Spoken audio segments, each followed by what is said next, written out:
Hello student, बहुत बहुत स्वागत है डीके सर क्लासेस में। जितने भी प्यारे बच्चे क्लास 12 के हैं बाबू और बोर्ड एग्जाम आप 2025 देने जा रहे हो, तो आज की ये वीडियो आप सबके लिए काफी मोस्ट इंपॉर्टेंट है, क्योंकि आपका जो फिजिक्स का जो पेपर है बाबू ये 6 मार्च को है ना। तो आज का अगर ये वीडियो देख लेते हैं तो आप 70 में से समझ लो कि 70 में से बाबू आप 65 यहीं से क्लियर कर लोगे, क्योंकि आज की इस वीडियो में इस पेपर का फुल सॉल्यूशन इस बोर्ड की कॉपी पे कैसे सॉल्व करना है। बहुत सारे बच्चे पूछ रहे थे एक एक क्वेश्चन का सॉल्यूशन कैसे करना है, और ए टू जेड क्वेश्चन का सॉल्यूशन हम आप सबको बताएंगे कैसे बोर्ड के एग्जाम में सॉल्व करके आना है। पूरा ए टू जेड क्वेश्चन का बाबू चिंता नहीं करना है, क्योंकि फिजिक्स हो चाहे केमिस्ट्री हो, कोई भी विषय का फुल सॉल्यूशन आपको समझाया जाएगा कि कैसे पेपर में टॉपर बनना है बाबू एक एक सब्जेक्ट में। तो आज की वीडियो काफी इंपॉर्टेंट है, प्यारा सा लाइक कर देना, और चैनल पे नए हैं तो सब्सक्राइब करके बेल आइकन को नोट कर लीजिए, बेल आइकन प्रेस कर लीजिए बाबू। और ये जो वीडियो आप सब देख रहे हैं ना, तो आज की वीडियो को पूरा देख लेना। फिजिक्स का अच्छे से पेपर सोल्यूशन कैसे करना है, सारा चीज फॉर्मेट इस वीडियो में होने वाला है। सबसे पहले बहुत बच्चे 2024 का ये पेपर अगर अच्छे से सॉल्व करके जाते हैं प्रीवियस ईयर क्वेश्चन पेपर, तो सेम क्वेश्चंस और ज्यादा से ज्यादा क्वेश्चन टकराएंगे अगले वाला में, क्योंकि सेम सिलेबस है, सारा क्वेश्चन इसी में से फंसेगा भाई। तो 70 में से 65 तैयारी बिल्कुल हो जाएगी, चिंता ना करो। सभी सब्जेक्ट का हम तैयारी कराएंगे, आपको डेली बाय डेली वीडियो अच्छी अच्छी मिलती रहेंगी। और ये पेपर जो आप देख रहे हो इसी पेपर के जैसा 2025 का पेपर आपका बन के आएगा, चिंता ना करो, ठीक है। अब हम लेके चलते हैं बोर्ड की ये कॉपी है। इस कॉपी में पहले फिलअप करना सिखा देते हैं। पहला पेज आप सभी को दिखा ही दिए हैं, ये रोल नंबर आपका अंकों में सपोज कीजिए कि यही है। आपका एडमिट कार्ड पर तो रहेगा ही, ऐसे भरना है, ये शब्दों में डाल लेना है ऐसे। यहाँ पे जो है ना विषय प्रश्न पत्र, तो यहाँ पे विषय में क्या भरोगे बाबू आप भौतिक विज्ञान, क्योंकि भौतिक विज्ञान फिजिक्स है ना। इसमें प्रश्न पत्र में केवल भर लेना। इसके बाद प्रश्न पत्र पे अंकी संकेतांक जैसा आपका पेपर आएगा तो इसी पेपर के जैसा ऊपर लिखा रहेगा, कुछ ना कुछ अलग रहेगा, लेकिन ये 346 FY है तो ऐसा ही रहेगा, तो इसमें ब्रैकेट में आप भर लेना, चिंता ना करो। परीक्षा का दिन बृहस्पतिवार, ठीक ऐसे भर लेना जिस तारीख को पेपर है। परीक्षा तिथि एवं पाली 6/3/2025 को आपका पेपर है फिजिक्स का, द्वितीय पाली 12 के बच्चों के लिए है, तो इस तरीके से भर लेना, मतलब सपोज ऐसे भरना है। और केंद्र का नाम आप तो एडमिट कार्ड से भर ही लोगे आराम से, ठीक है। रूम नंबर डाल लेना, जिस रूम में आप एग्जाम दोगी ये रूम नंबर रहेगा, ये आप न टच करिएगा, ये एग्जाम न टच करेगा, साइन करेगा जांच करने के बाद ये सारा वगैरह। इसके बाद डेट डाल लेना जिस तारीख को फिजिक्स का पेपर है, ये तो आप काम कर लेंगे। अब आती है इधर कॉपी, इस कॉपी में कैसे सॉल्व करना है, खंड इसमें बहुत सारे हैं, तो इसको पेपर को पहले समझ लो, ठीक है। 3 घंटे 15 मिनट में करना है, 70 नंबर लिखित और 30 नंबर आपका प्रैक्टिकल से मिल जाएगा, डोंट वरी। आप देखो बाबू, इसमें 15 मिनट तो पेपर को पढ़ने के लिए दिया जाता है, बिल्कुल सर। इसमें निर्देश जो दिए हैं ना, इसको अच्छे से पढ़ के सॉल्व करना है। पहला, सभी प्रश्न करना अनिवार्य है, यानी कोई भी क्वेश्चन आप छोड़ेंगे तो नंबर कट जाएगा। इस प्रश्न पत्र में 5 खंड रहेंगे, जिससे पहला अ ब स द य, पांचों खंडों को सॉल्व करना है। यहाँ पे बता दिया है कौन कौन सा प्रश्न कितने नंबर का है, अगर छोड़ेंगे तो उतना नंबर कट जाएगा। तो यहाँ पे खंड अ करेंगे तो बहुविकल्पी आएगा 1-1 नंबर का, ब करेंगे तो ये भी लघु उत्तरी रहेगा 1-1 नंबर वाला रहेगा, स करेंगे तो ये लघु उत्तरी एक टाइप का प्रकार का रहेगा तो ये 2-2 नंबर वाला रहेगा, ये द वाला लघु उत्तरी ये दूसरे टाइप का रहेगा, इसमें 3 अंक वाले प्रश्न रहेंगे। और जो यह है यह विस्तृत उत्तरी, इसको लॉन्ग टाइप क्वेश्चन बोलते हैं इंग्लिश में, हिंदी में विस्तृत उत्तरी, इसका बड़ा बड़ा आंसर देना होता है, ये 5 नंबर के होते हैं, इसको करना है। देख लीजिए, आपको इसी तरीके से बता दिया पहले, और प्रश्न पत्र में प्रयुक्त प्रतीकों के सामर्थ्य सामान्य अर्थ हैं आपको बताया जाएगा। अब यहां से आपका पेपर जो है बाबू स्टार्ट होता है। चलिए हम एक एक क्वेश्चन को पहले समझा देते हैं, और तब कॉपी में कैसे सॉल्व करना है वो सारी चीजें यहाँ डिस्कस करेंगे। बहुविकल्पी तो मैं यहाँ पे डायरेक्ट चिन्ह लगवा देता हूँ, सॉल्यूशन आगे 2 नंबर से स्टार्टअप करते हैं। जैसे आपका खंड स्टार्ट हो गया, खंड अ, खंड अ में 6 बहुविकल्पी आएगा। जैसे यहाँ पे पहला का स्टार्ट होता है क ख ग घ अंग च तक जाएगा, ठीक है। जैसे पहला है कि एक तार को खींचकर 2 गुना लंबाई कर दिया जाए तो इसकी प्रतिरोधकता जो होगी वो रेजिस्टेंस में क्या उसका मान में इफेक्ट पड़ेगा।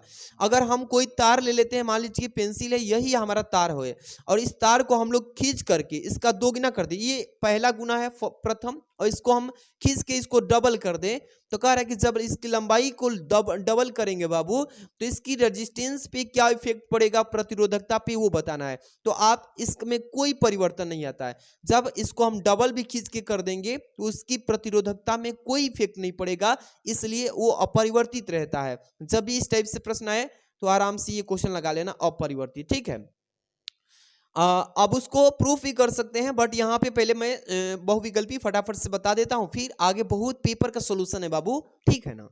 अब देखिए ख नंबर, √3 अपवर्तनांक वाले प्रिज्म का अपवर्तक कोण न्यूनतम विचलन कोण के इक्वल है, यानी कि दोनों आपस में बराबर है।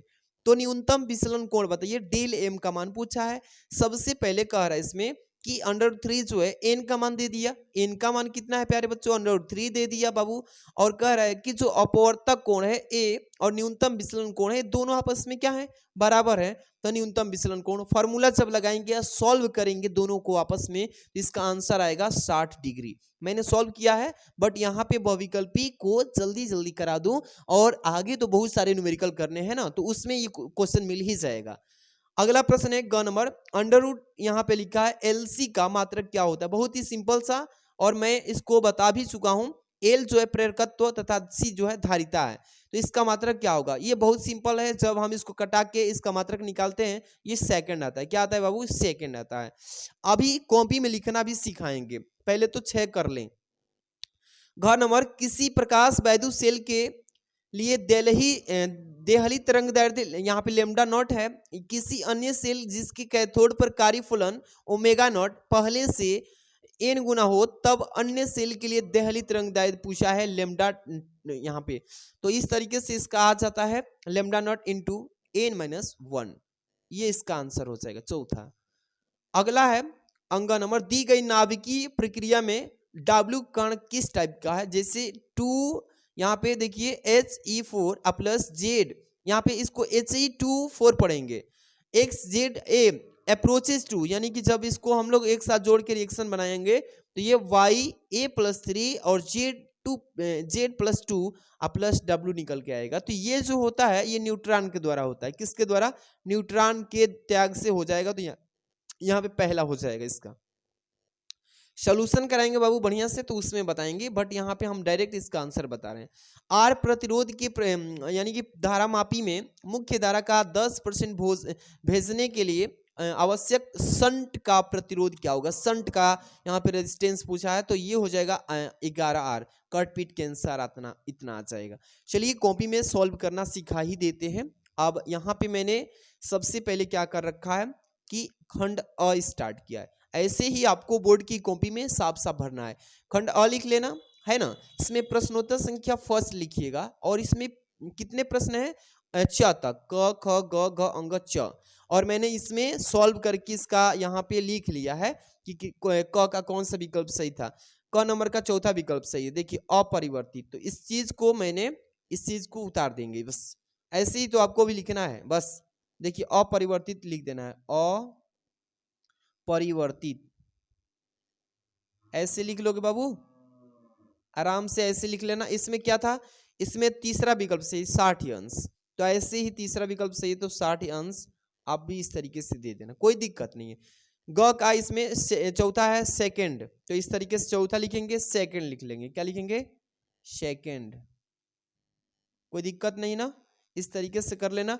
इसके बाद यहाँ पे आइए, लैम्डा नॉट आप ब्रैकेट इन यहाँ पे लिख लेंगे, lambda naught bracket in n-1, ये हो जाएगा इसका आंसर।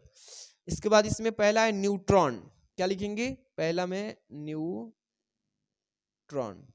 इस तरीके से बाबू आराम से आप भी लिख लेना, कोई दिक्कत नहीं ना। इसके बाद जो है इसमें 11R इसमें आया है, तो इसमें दूसरा नंबर पे 11 इस तरीके से और R लिख लेना। इस तरीके से आप 6 क्वेश्चन आराम से कर लेना, कोई डाउट तो नहीं, बिल्कुल आराम से सॉल्व करेंगे। अब 2 नंबर क्वेश्चन जो कि खंड ब स्टार्ट होगा। क्या होगा, खंड ब स्टार्ट होगा, और यहीं से आराम से सॉल्व करिएगा। अब यहां से एक एक नंबर वाले क्वेश्चन पहले फटाफट से कर लेते हैं। दूसरा का क, अख, ग, घ, अंग, च। 6 प्रश्न है, आराम से करेंगे। चुंबकीय द्विध्रुव आघूर्ण का व्यंजक का मात्रक लिखिए। व्यंजक तथा मात्रक पूछा है इसमें। चुंबकीय द्विध्रुव आघूर्ण का 1 नंबर का है, ज्यादा नहीं आंसर देना है, 1-2 लाइन में देने की कोशिश करिएगा, 1-1 नंबर वाला का, ठीक है। सिखाऊंगा सारा चीज। आप वीडियो को प्यारा सा लाइक कर दो बाबू, चैनल पर पहली बार हो तो सब्सक्राइब करके जुड़ जाओ। सबसे पहले करेंगे क्या, खंड ब लिखेंगे, क्योंकि खंड वाइज प्रश्न करना है। और ध्यान रखना कि कोई भी खंड दूसरे खंड में ले जाकर मत सॉल्व करना, यानी कि खंड ब वाले प्रश्न खंड अब य में मत लेके चले जाना। ये ध्यान रखना कि खंड जब ब करे तो इसमें सारे प्रश्न इसी खंड में करना। प्रश्नोत्तर संख्या 2 का क लिखिएगा ऐसे।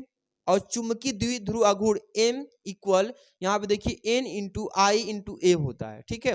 और इसका मात्रक क्या होता है, एम्पियर इंटू मीटर स्क्वायर। इसको इस तरीके से भी दर्शा सकते हैं, एम्पियर इंटू मीटर स्क्वायर। बस इतना कर लेंगे, 1 नंबर मिल जाएगा, आराम से मिल जाएगा। कर लोगे कि नहीं, बिल्कुल ऐसे ही तो करना है। ख नंबर, सूक्ष्म तरंगे क्या है, इसका एक उपयोग बताइए। सूक्ष्म तरंगे क्या है, इसका एक उपयोग। चलिए एक एक लाइन वाले प्रश्नों का एक एक लाइन में जवाब देना है। यहां पे देख रहे हो ना, आराम से समझिए। प्रश्नोत्तर संख्या 2 का ख लिख लीजिएगा बाबू। सूक्ष्म तरंगे ऐसे हेडिंग पेपर में डाल लेना। इसके बारे में लिखना कि सूक्ष्म तरंगे विद्युत चुंबकीय तरंगे हैं। इसकी तरंग दैर्ध्य यानी कि 1 × 10⁻³ m से लेकर 3 × 10⁻⁻1 m तक होती है। बस ऐसे लिख लेना, इसी को हम लोग सूक्ष्म तरंगे कहते हैं। सूक्ष्म तरंगे का यहाँ से लेके यहाँ तक लिमिटेशन होता है, बस इतना लिख दोगे तो अभी भी सही है, आराम से। इसका उपयोग पूछा था तो लिख देना, इसका उपयोग रडार यानी कि प्रणाली में होता है, रडार को दर्शाने के लिए। बस हो गया ऐसे। एक एक नंबर वाले क्वेश्चन का जवाब ज्यादा नहीं देना है, बस ध्यान रखना। ग नंबर, ध्रुवण कोण से क्या तात्पर्य है, बस देखो कैसे लिखेंगे, आराम से देना इसका आंसर। क्या लिखोगे प्यारे बच्चों, ध्यान समझो। लिखेंगे प्रश्नोत्तर संख्या 2 का ग, ऐसे ही लिखना है कि ध्रुवण कोण किससे कहते हैं, आपतन कोण के उस न्यूनतम मान को जिसके लिए परावर्तित प्रकाश पूर्णतः ध्रुवित होता है, ध्रुवण कोण कहलाता है। जैसे बहुत ही सिंपल कह रहा है इसमें कि आपतन कोण, कोई भी किरण आ रही है तो वहां पे जो कोण बनेगा आपतन कोण बनेगा। उस न्यूनतम मान को, जो आपतन कोण का मान बनेगा उसी को, न्यूनतम मान को जिसके लिए परावर्तित प्रकाश, अपरावर्तित होगा ना उस प्रकार, यानी पूर्णतः ध्रुवित हो जाता है। और ध्रुवित होगा तो वहां पे कोण बनेगा, उसको हम लोग ध्रुवण कोण कहेंगे। बहुत ही सिंपल सा है। अब देखिए इसमें थोड़ा सा इतना भी लिख देंगे तो हो जाएगा, लेकिन थोड़ा सा मैं बता दिया हूं यहाँ पे कि किसी पारदर्शी माध्यम के लिए ध्रुवण कोण माध्यम के अपवर्तनांक और आपतित प्रकाश के तरंग दैर्ध्य पे डिपेंड करता है। बस हो जाएगा, कर लोगे ना, बिल्कुल आराम से करना। अगला प्रश्न घ नंबर की प्रदत्त चित्र में जो नीचे दिए गए ये चित्र बनाया, इसमें पीएन संधि डायोड अग्र अभिनत और उत्क्रम अभिनत है, तो इसको दर्शाइए। यहां से देखिए इस पॉइंट से लेके इस पॉइंट के अंदर यहाँ पे विभवांतर -5 है, इसका है -3 है। और यहाँ पे प्रतिरोध, इसमें बोला है ना कि जो चित्र है इसमें पीएन संधि डायोड का अग्र अभिनत और उत्क्रम अभिनत, ठीक है, इसको दिखाना है। चलिए आराम से सारी चीजें हम सिखाने की कोशिश करते हैं, आराम से सीखिए। एक एक नंबर वाले क्वेश्चन का ज्यादा आंसर बड़ा नहीं देना है, ध्यान रखना। प्रश्नोत्तर संख्या 2 का घ ऐसे लिखिएगा। यहाँ पे देखिए पीएन संधि बना लेंगे, सेम वही चीज -5। और यहाँ पे क्या करोगे बाबू भी, और यहाँ पे जो है ये पीएन संधि के रूप में इस तरीके से -3 और लिख देंगे। अतः यह जो पीएन संधि डायोड है अग्र अभिनत में है।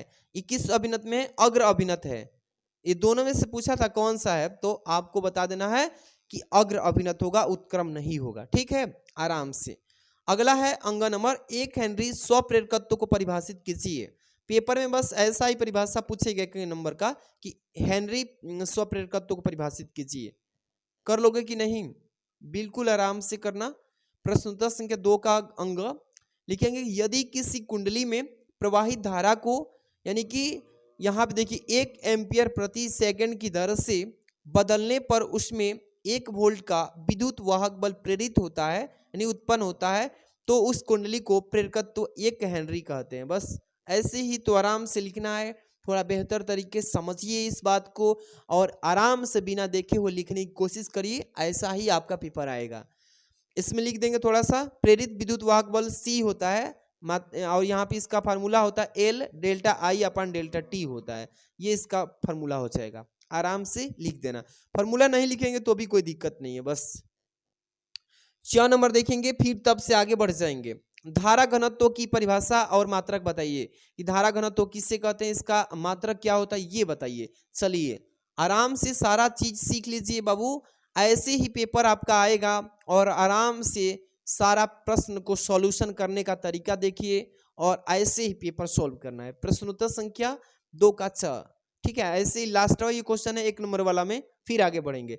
धारा घनत्व को परिभाषित करना था, इसमें पहले हेडिंग डाल लेंगे धारा घनत्व, लिखेंगे किसी चालक में किसी बिंदु पर प्रति एकांक, प्रति का मतलब एक होता है, और प्रति एकांक क्षेत्रफल में लंबवत गुजरने वाली वैद्युत धारा को उस धारा घनत्व कहते हैं। उसको क्या बोलते हैं, धारा घनत्व, और इसको हम लोग जे से डिनोट करते हैं। जे बराबर होता है आई इंटू ए, आई यानी कि यहाँ पे क्या है, करंट है, ए जो है इसका एरिया है, तो इस तरीके से हम लोग लिख सकते हैं बाबू। आराम से इस तरीके से लिख देना, काम कंप्लीट, 1 नंबर वाला खत्म। इसके बाद जो है अब हम लोग चलेंगे खंड अगला प्रश्न पे। याद देखिए खंड स है, इस खंड में आपके 2 नंबर वाले क्वेश्चन है, थोड़ा सा एक लाइन और बढ़ा के लिखना है, इसमें ज्यादा कुछ नहीं। देखिए इसमें तीसरा से क ख ग 4 ही प्रश्न करना है बस, ठीक है। 2 नंबर वाले आराम से करेंगे। पहला, अनुगमन वेग तथा विभवांतर के संबंध का सूत्र प्राप्त कीजिए। अनुगमन वेग और विभवांतर दोनों में क्या रिलेशन है, इसका संबंध का सूत्र बताना है। चलिए आराम से समझिए, पहले ध्यान रखना कि जब भी खंड स्टार्ट करें तो खंड जरूर लिख लें, ठीक है बाबू। लिखेंगे खंड स, अब प्रश्न उत्तर संख्या 3 का क लिखेंगे, ठीक है। अनुगमन वेग का वीडी से डिनोट करते हैं और सूत्र क्या होता है, यही है सूत्र, ई वी इंटू टॉ अपान एम एल होता है, यही सूत्र याद रखिएगा। और एक एक चीज के बारे में यहाँ थोड़ा सा बता देना कि हाँ ये किस चीज का प्रतीक है बस। जैसे ई व एम क्रमशः इलेक्ट्रॉन का आवेश व द्रव्यमान है, ठीक है। और टॉ जो है ये श्रांति काल है, ठीक है। एल जो है लंबाई है और वी जो है विभवांतर है। बस इस तरीके से बाबू आप आराम से लिख लोगे, आपका काम खत्म, ठीक है। आगे बढ़ते हैं। अगला है समान गतिज ऊर्जा के प्रोटॉन तथा अल्फा कण से संबद्ध डी ब्रोगली तरंगदैर्घ्य का अनुपात ज्ञात करना है। इसमें बहुत ही प्यारा सा क्वेश्चन है और इस बार बोर्ड एग्जाम में ये पेपर में आएगा ही आएगा, अच्छे से पढ़ के जाना कि समान गतिज ऊर्जा के प्रोटॉन और अल्फा कण से संबद्ध डी ब्रोगली तरंगदैर्घ्य का यहाँ पे रेशियो यानी कि अनुपात पूछा है। आइए आराम से चीजें समझिए और ऐसे ही पेपर में आराम से करके आना प्यारे बच्चों, है कि नहीं। जो भी हमारे प्यारे बच्चे अभी तक वीडियो को लाइक नहीं किए बाबू, लाइक करना आपके लिए मैं इतना हार्ड वर्क कर सकता हूं, आप छोटा सा लाइक और चैनल पहली बार सब्सक्राइब तो कर ही लेंगे, आपके लिए ही बोल रहा हूं ना। तो अच्छे से समझिए क्वेश्चन को, यहां से स्टार्ट करेंगे। प्रश्न उत्तर संख्या 3 का ख। अब करेंगे क्या कि जो इसमें मान दिया है उसको लिख लेंगे, के पी बराबर K A, M A equal 4 M P हो जाएगा, क्योंकि इसमें सारा चीज जो है इसमें बोल ही दिया है। आराम से डी ब्रोगली का अनुपात दिखाना है। चलिए सबसे पहले डी ब्रोगली का तरंगदैर्घ्य यानी कि लैम्डा पी बराबर होता है, रो बोल सकते हैं, एच अपान अंडर रूट में 2 एम पी इंटू के पी होता है, जो कि लैम्डा ए बराबर अल्फा बराबर एच अपान अंडर रूट में 2 एम ए इंटू के ए होता है। बस अब कर लेंगे क्या, अनुपात दिखाना था, इसमें बोला था ना कि इसके तरंगदैर्घ्य में अनुपात बताइए, ज्ञात कीजिए। करेंगे क्या, लेमडा पी अपान लेमडा ए, अल्फा बोल सकते हैं, इसको इक्वल टू इसके बराबर हम लोग अभी निकाले हैं एच अपान में अंडर रूट में यहाँ पे होता है ये, इससे ये तो कट ही जाएगा, इससे ये कट जाएगा। कर लेंगे क्या कि एच अपान में इतना लिख भी ले सकते हैं और गुणे क्या करेंगे, यहाँ पे देखिए इसका मान जो है इतना लिख लेंगे और लेमडा ए का मान इतना लिख देंगे। जब ये दोनों के बाटा में आएगा तो ऊपर जाएगा तो ये गुणा के रूप में आ जाएगा, तो इससे ये कैंसिल, ये बचेगा केवल एच अपान एच। यहाँ पे एच का मान जो दिया है हम लोग को पहले से मालूम है, H lambda P upon lambda A बराबर लिख लेंगे अंडर रूट में M A upon M P हो जाएगा ना। तो M A upon M P के जगह पे फिर इतना लिखेंगे, कैसे देखिए बता रहे हैं, लेमडा पी अपान लेमडा ए हो जाएगा बराबर इसके जगह पे एम ए बराबर होता है 4 MP। 4 MP यहाँ पे हम लोग पहले ही निर्देश में पढ़ चुके हैं, दिया है, ठीक है। अब इसके जगह पे ma की जगह पे इतना लिख सकते हैं m यानी 4 MP अब बटा में जो mp है mp रहने दीजिए। आराम से अब सॉल्व करिए। Lambda p upon lambda a बराबर इसका मान कट जाएगा तो केवल 4 अपान a हो जाएगा। 2 से अब यहाँ से बाहर निकलेगा अंडर रूट से तो 2 आ जाएगा बाहर, एक तो एक ही रहेगा। तो अनुपात दिखाना तो 2:1 हो जाएगा, यही चीज दिखाना था बस। थोड़ा एक दो बार अच्छे से इस क्वेश्चन को पढ़िएगा, प्रैक्टिस करिएगा, आराम से पेपर में आएगा। तो तीसरा है कि द्रव्यमान क्षति तथा बंधन ऊर्जा को परिभाषित कीजिए। ये तो थ्योरी पूछा है इसमें कि द्रव्यमान क्षति तथा बंधन ऊर्जा को, यहाँ पे डिफिनेशन इसका पूछा है। चलिए यहाँ से तीसरा के अब यहाँ पे प्यारे बच्चों ग पे आ चुके हैं। बहुत ही प्यारा सा क्वेश्चन पूछ रखा है इसमें, आराम से समझिए और पूरा वीडियो को ध्यान समझ के करना, पेपर में अच्छा स्कोर करेंगे। प्रश्नोत्तर संख्या 3 के ग, पहले द्रव्यमान क्षति किसे कहते हैं। द्रव्यमान क्षति को डिफिनेशन में बताएंगे कि यह नाभिक के संगठन में यानी कि शामिल प्रोटॉनों और न्यूट्रॉनों के कुल द्रव्यमान और नाभिक के वास्तविक द्रव्यमान के बीच का ये अंतर होता है, इसी को हम लोग द्रव्यमान क्षति कहते हैं। ठीक है, आराम से ऐसे लिख लोगे प्यारे बच्चों। इसके बाद जो है बंधन ऊर्जा, दोनों में अंतर पूछा है तो दोनों के बारे में बस लिख दो, बंधन ऊर्जा हो जाएगा। कि बंधन ऊर्जा में क्या बताएंगे बाबू कि यह वह ऊर्जा है जो नाभिक के प्रोटॉनों और न्यूट्रॉनों को एक साथ बांध कर रखने के लिए आवश्यक होती है, इसी को हम लोग बंधन ऊर्जा कहते हैं। कर लोगे आराम से, कोई दिक्कत है नहीं ना? नहीं सर। चलते हैं अगला प्रश्न पे, तीसरा के घ पे।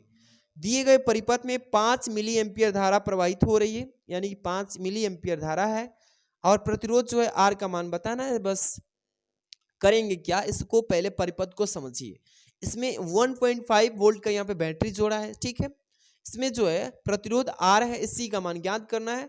यहाँ पे देखिए जो धारा का दिया है मिली एम्पियर में दिया है 5 मिली एम्पियर और यहाँ विभवांतर दिया है यानी कि परिपथ में 0.5 वोल्ट के साथ, तो इसमें आर का मान पूछा है। चलिए आराम से पहले फिगर समझिए और तब से इसका सॉल्यूशन समझिए। ठीक, लिखेंगे प्रश्नोत्तर संख्या 3 के घ में। यहाँ पे आर जो है प्रतिरोध है, यहाँ पे जो हमारा वो इंडिकेट कर रहा है 0.5 विभवांतर के रूप में और बैटरी का है 1.5 वोल्ट की बैटरी है। ठीक है, अब लिखेंगे इसमें क्या, ध्यान समझना कि अग्र अभिनत में संधि डायोड का प्रतिरोध शून्य होता है।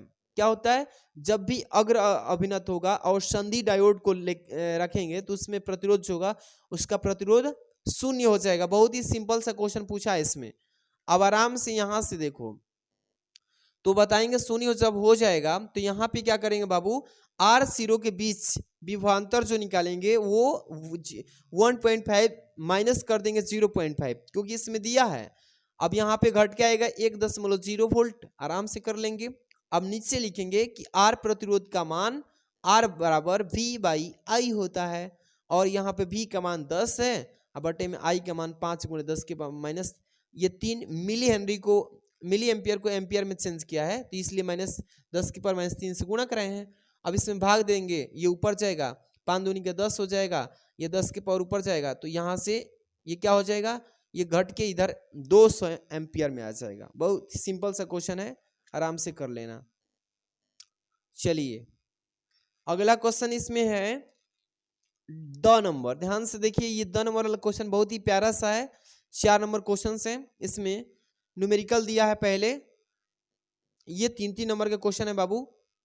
लिखा है ना 4 का क कि विस्थापन धारा क्या है। पहले तो थ्योरी पूछ लिया और पूछा है 25 मिली हर्ट्ज आवृत्ति की एक समतल वैद्युत चुंबकीय तरंग निर्वात में एक्स अक्ष के अनुदिश गतिमान है, यानी कि चल रहा है।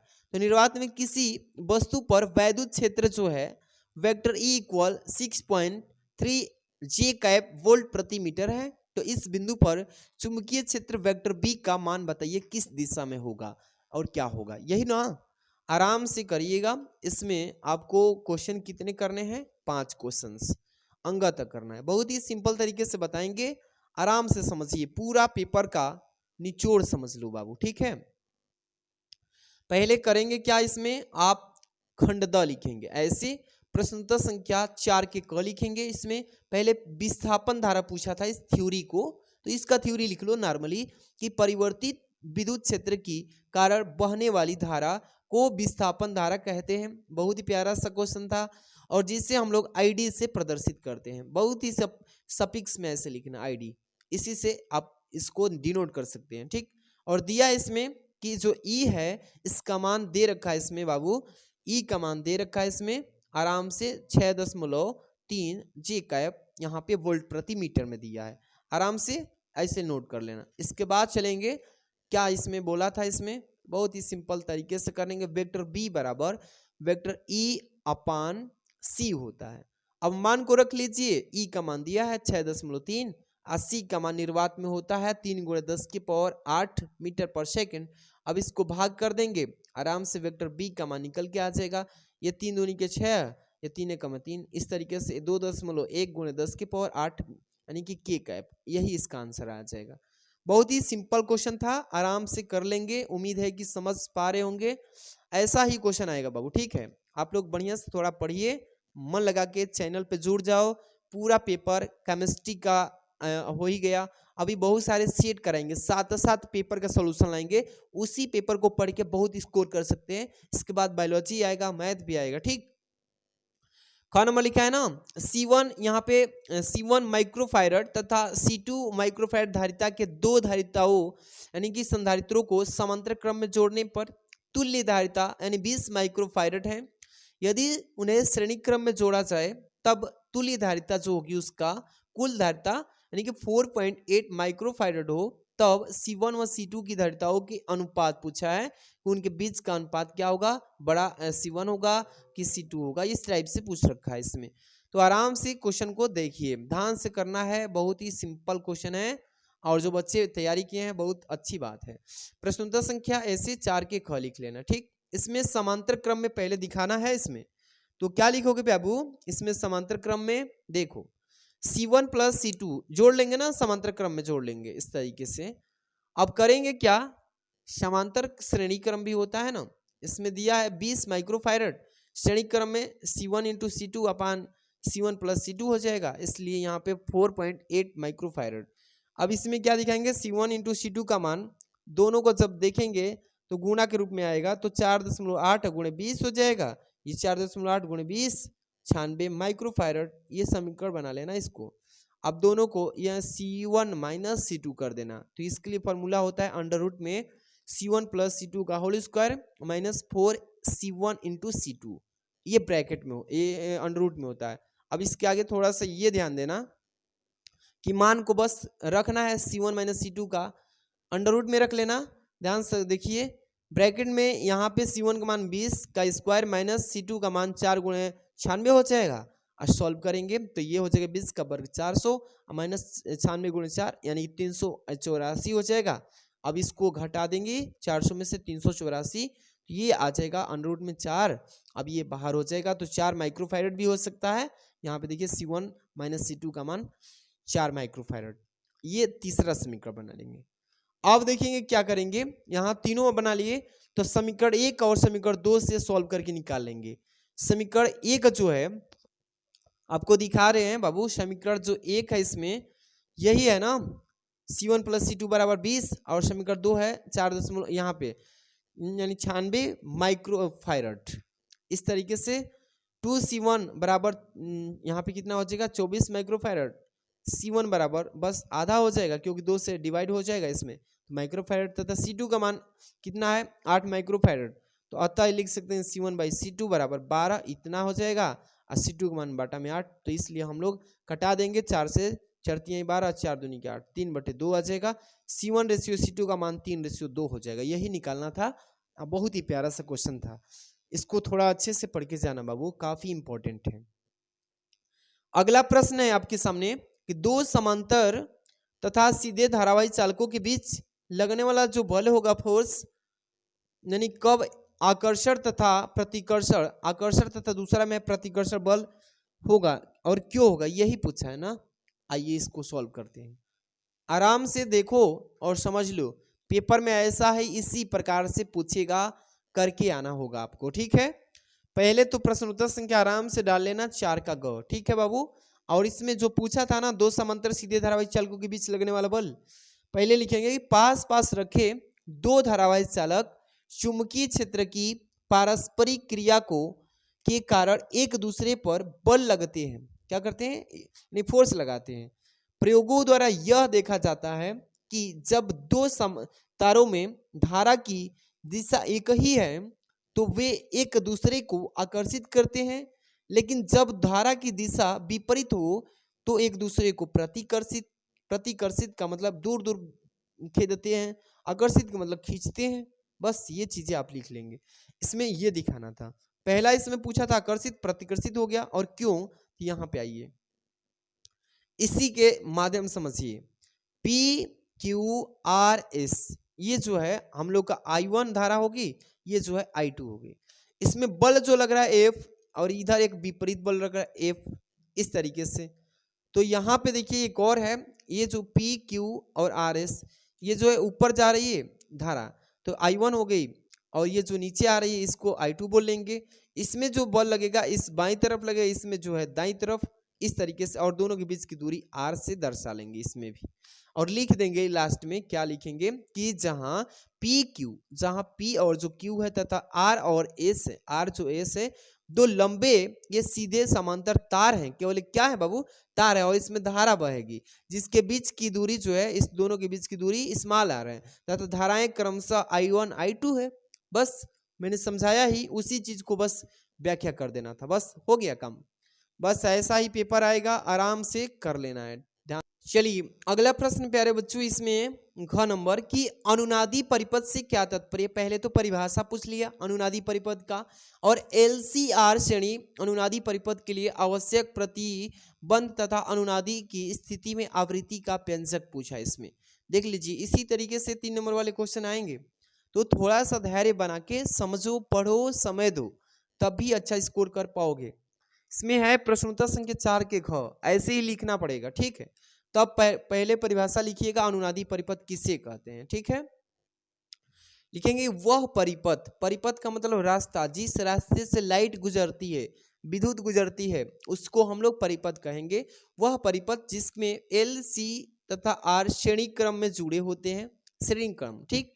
तथा इसमें आरोपित वोल्टेज की आवृत्ति परिपथ की स्वाभाविक यानी कि आवृत्ति के बराबर होती है, श्रेणी अनुनादी परिपथ कहलाती है। बस इतना ही लिख देना आपको, ठीक है। इसमें वोल्टेज व धारा समान कला में होती है, इस तरीके से वोल्टेज और धारा जो होगी इसमें एकदम समान कला में होगी, इस तरीके से। और यहाँ पे थोड़ा सा देख लो, यही होता है, ठीक है, अनुनादी परिपथ। इस तरीके से आराम से बना लेंगे। ये प्रत्यावर्ती धारा का स्रोत कहलाता है, ये जाता है इसमें, ये प्रतिरोध है, यहाँ C है धारिता, और L जो है यहाँ पे ये लगा होता है। इस तरीके से फिगर बनाना होता है इसका, ठीक है। अनुनादी दशा में Z का मान जो होगा 0 के बराबर होता है, XL बराबर होता है इसमें LXC, ये दोनों आपस में इक्वल होते हैं, बराबर होते हैं, तो ओमेगा L का मान हो जाएगा 1/ωc। ये दिखाना था, बस ऐसे लिख लेना, और यहाँ पे क्रॉस मल्टीप्लाई कर देना है, बस त्रिय गुणा। WL बराबर ये 1/WC है ना, तो उसको त्रिय गुणा करेंगे इसमें इससे, और एक तो W स्क्वायर हो जाएगा, LC हो जाएगा, अब बराबर 1 बचा है। बस ऐसे करना था। We know that W square का जो मान होता है, W का मान ये होता है 2πf के बराबर होता है, और इसका बस स्क्वायर कर लीजिए। LC जो है वैसे रखिए, बराबर 1 जो है वैसे रख लेना, लेकिन ये याद रखना कि W का मान जो है ओमेगा का इतना मान रखेंगे, ये होता है। अब इसका वर्ग करिए, 2 का वर्ग 4 हो जाएगा, पाई का वर्ग स्क्वायर हो जाएगा, F का स्क्वायर हो जाएगा, LC बराबर 1। F का मान निकालिए, F स्क्वायर बराबर ये बाटा में आ जाएगा, 1 के बाटा में 4π स्क्वायर और LC, यही हमें मतलब निकालना था। और स्क्वायर हटाएंगे तो ये अंडर रूट में आ जाएगा। देखिएगा इससे F बराबर 1 बटे में 2π, क्योंकि ये 4 का वर्ग करेंगे 2 हो जाएगा, 1 पाई बाहर आएगा, ये इसका जो है अंडर रूट में आ जाएगा। बस देखिए यही दिखाना था। कर लोगे कि नहीं? बिल्कुल कर लेंगे सर। आगे बढ़ते हैं, अगला प्रश्न जो है अंग नंबर, बहुत ही सिंपल तरीका से करेंगे। आइंस्टीन का प्रकाश वैद्युत समीकरण लिखिए। देखिए इसमें आइंस्टीन का प्रकाश वैद्युत समीकरण पूछ रखा है इसमें, और एक और इसमें न्यूमेरिकल भी है बाबू कि 0.5 इलेक्ट्रॉन वोल्ट कार्य फलन वाली धातु प्लेट पर क्रमशः 1 इलेक्ट्रॉन वोल्ट तथा 2.5 इलेक्ट्रॉन वोल्ट ऊर्जा वाले फोटॉन आपतित होते हैं। यदि उत्सर्जित फोटॉन इलेक्ट्रॉनों की अधिकतम गतिज ऊर्जाएं क्रमशः k1 तथा k2 तथा उसके वेग क्रमशः v1 तथा v2 हो, तब एक नंबर पूछा है कि k1/k2 तथा v1/v2 का मान क्या होगा, ये बताइए। इस तरीके से न्यूमेरिकल आता है। तो करना कैसे है, आइए समझाते हैं। यही आखिरी क्वेश्चन है इसका, 4 का अंक। आइंस्टीन का प्रकाश वैद्युत समीकरण क्या होता है? समीकरण पहले देख लो। E बराबर, ठीक है, 5 प्लस के मैक्सिमम होता है, ठीक है, 5 प्लस के मैक्सिमम लिख सकते हैं। और ये जो E है ये किसके बराबर होता है बाबू? E जो होता है ये एस न्यू के बराबर होता है। तो E की जगह हम एस न्यू भी लिख सकते हैं, एस न्यू बराबर, और 5 बराबर होता है एस न्यू नॉट, इसको लिख सकते हैं इसके जगह, प्लस के मैक्सिमम रह जाएगा, ये लिखेंगे। ये आइंस्टीन का समीकरण। अब दिया क्या था इसमें, ये थोड़ा ध्यान देना, ठीक है। दिया है इसमें कि 5 बराबर 0.5 इलेक्ट्रॉन वोल्ट, इस न्यूमेरिकल में दिया है। देखिए 5 का मान दिया है 0.5 इलेक्ट्रॉन वोल्ट, ठीक है। जब E बराबर 1.0 इलेक्ट्रॉन वोल्ट हो तो के मैक्सिमम बराबर k1 मान लेंगे। के मैक्सिमम बराबर क्या मानेंगे प्यारे बच्चों? k1 मानेंगे। और जब E बराबर 2.5 इलेक्ट्रॉन वोल्ट दिया हो तो के मैक्सिमम बराबर k2 मान लो एक साइड के लिए, क्योंकि हमें समीकरण पे रखना है इसको। तो आइंस्टीन के समीकरण से अब चलेंगे। तो यहाँ पे देखिए E बराबर क्या करोगे प्यारे बच्चों कि 1.0 इलेक्ट्रॉन वोल्ट लिख लेंगे, बराबर यहाँ पे 0.5 इलेक्ट्रॉन वोल्ट प्लस k1 लिख लेंगे, बस ये समीकरण पे। तो k1 का मान निकालना है, तो k1 बराबर, अब देखिए इसमें हम लोग यहाँ पे डिवाइड कर लेंगे, तो यहाँ पे क्या आ जाएगा, मल्टीप्लाई के थ्रू 0.5 इलेक्ट्रॉन वोल्ट, इसको एक समीकरण बना लो। अब दूसरा के लिए क्या था, इसके लिए इस E बराबर इसके लिए कर रहे हैं, तो 2.5 इलेक्ट्रॉन वोल्ट लिख लेना, इसका बराबर लिख देना 0.5 इलेक्ट्रॉन वोल्ट प्लस k2। अब k2 का मान निकालिए, k2 बराबर ये इतना हो जाएगा बस, ठीक। इसका लिख दीजिए कितना, ये समीकरण नंबर 2। अब इसमें अनुपात दिखा दीजिए k1 प्लस k2, k1/k2, ये k1 हो जाएगा और ये हो जाएगा k2, इस दोनों का अनुपात हो जाएगा k1/k2। k1 का मान 0.5 इलेक्ट्रॉन वोल्ट बटे में k2 का मान 2.0 इलेक्ट्रॉन वोल्ट, बस इस तरीके से लिख के अब इसको दशमलव को उड़ा लेना इस तरीके से, तो ये 50 हो जाएगा, ये 2 से ये 0 यहाँ भी कटेगा, इसलिए 1/4 इस तरीके से आपका आ जाएगा k1/k2 बराबर 1/4। इसको इस तरीके से बस दिखा देना था, कर लेना आराम से।